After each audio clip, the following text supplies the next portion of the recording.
အဲ့တော့ mindful fitness ကိုလှုပ်ဆောင်ဖို့အတွက်နီလန်းလေးတွေရှိတယ်နံပါတ်1အချက်ကတော့ mind muscle connection လို့ခေါ်တယ် mind muscle connection ဆိုတာကညိုတို့မှာအကျိန်တွေအကြော့တွေ set တွေ reps တွေမှာအကျိန်15ကျိန်အကျိန်20ပြီးမြောက်ဖို့ပဲအာရုံစိုက်နေတာမျိုးမဟုတ်ဘဲနဲ့ကိုနိုင်တဲ့အလေးလေးနဲ့10ကျိန်မှတာဖြစ်ဖြစ်12ကျိန်မှတာဖြစ်ဖြစ်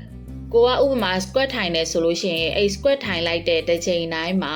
ကိုယ့်ရဲ့ကြွက်သားကဘယ်လိုမျိုးလှုပ်ရှားနေလဲဘယ်လိုထိရောက်မှုရှိလဲကိုယ့်ရဲ့ခန္ဓာကိုယ်ကဘယ်လိုခံစားရလဲဆိုတာအတိအကျလေးကပ်ပြီးတော့အာရုံစိုက်ကြည့်တာပေါ့နော်အဲ့ဒါလေးကို mind muscle connection နဲ့အလုပ်လုပ်ကြည့်ခြင်းလို့ညိုတို့ခေါ်တယ်ပေါ့နော်နံပါတ်1အချက်ကတော့ sensory awareness ပေါ့နော်ကိုကလေ့ကျင့်ခန်းတစ်ခုလုပ်နေတယ်ဆိုလို့ရှိရင်လေဒီလေ့ကျင့်ခန်းလုပ်နေတဲ့အချိန်လေးကိုပဲအာရုံစိုက်ပြီးအာရုံ၅ပါးကိုတတိကပ်ပြီးနေတိုင်းကျတော့ sensory awareness လို့ခေါ်တယ်ပေါ့နော်နောက်တစ်ခုကတော့ breathing ပဲလေ့ကျင့်ခန်းလုပ်တဲ့အချိန်မှာလူတော်တော်များများက breathing ကိုမေ့နေကြတယ်ရှူတင်းရှူထုတ်ဟိုလည်းမမှန်ကြဘူးပေါ့နော် breathing မှာဆိုလို့ရှိရင်လည်းနှစ်မျိုးရှိတယ်တစ်ခုကတော့ autonomic နဲ့နောက်တစ်ခုက voluntary လို့ခေါ်တယ် autonomic ဆိုတာကတော့ညိုတို့တွေတနေ့တာမှာကိုကလိုက်ပြီးတော့တတိကက်စရာမလိုပဲနဲ့အလိုအလျောက်ခန္ဓာကိုယ်ကဒီအတက်ရှူတွင်းရှူထုတ်လုပ်ပေးတာပေါ့နော်ဥပမာအိတ်နေချိန်စားနေချိန်မှာကိုအရန်တတိကက်စရာမလိုပဲအလိုအလျောက်သွားတဲ့စနစ်ပေါ့နော် voluntary ဆိုတာကတော့ညိုတို့ကတတိလေးထားပြီးတော့မှရှူတွင်းရှူထုတ်လေးကိုလုပ်ပေးတာပေါ့ဥပမာလေ့ကျင့်ခန်းလုပ်တဲ့အခါကျလို့ရှိရင်လည်း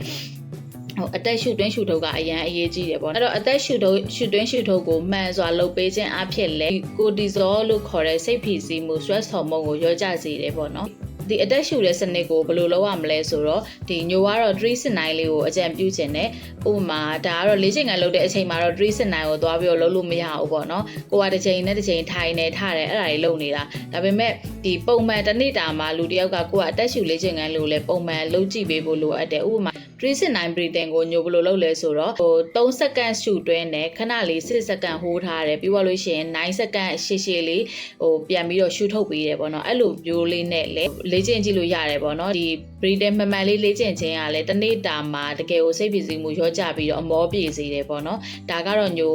ဒီ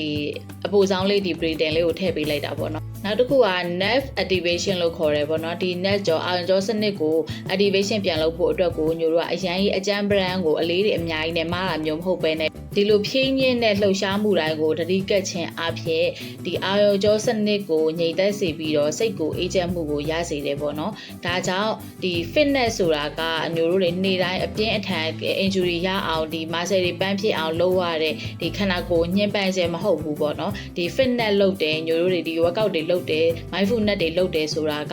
ဒီကိုကိုချစ်ချင်းဖြစ်ပါတယ်ကိုကိုဂရုစိုက်တာဖြစ်ပါတယ်ဒီ mindful fitness ကိုလုပ်ခြင်းအဖြစ်အမျိုးသမီးတွေစိတ်ဖိစီးမှုကင်းဝေးတယ်လို့ကိုချစ်တဲ့ self love ကိုတိုးတက်စေလာမှာပဲဖြစ်ပါတယ်ညိုပြောတဲ့နီလန်းလေးတွေကအမျိုးသမီးတို့အတွက်တစုံတရာအကျိုးရှိသွားမယ်လို့ယုံကြည်ပါတယ်အမျိုးသမီးတွေအားလုံးကျန်းမာလှပတတ်မှာဖို့အတွက်အခွင့်အရေးရှိပါတယ်ကျေးဇူးတင်ပါတယ်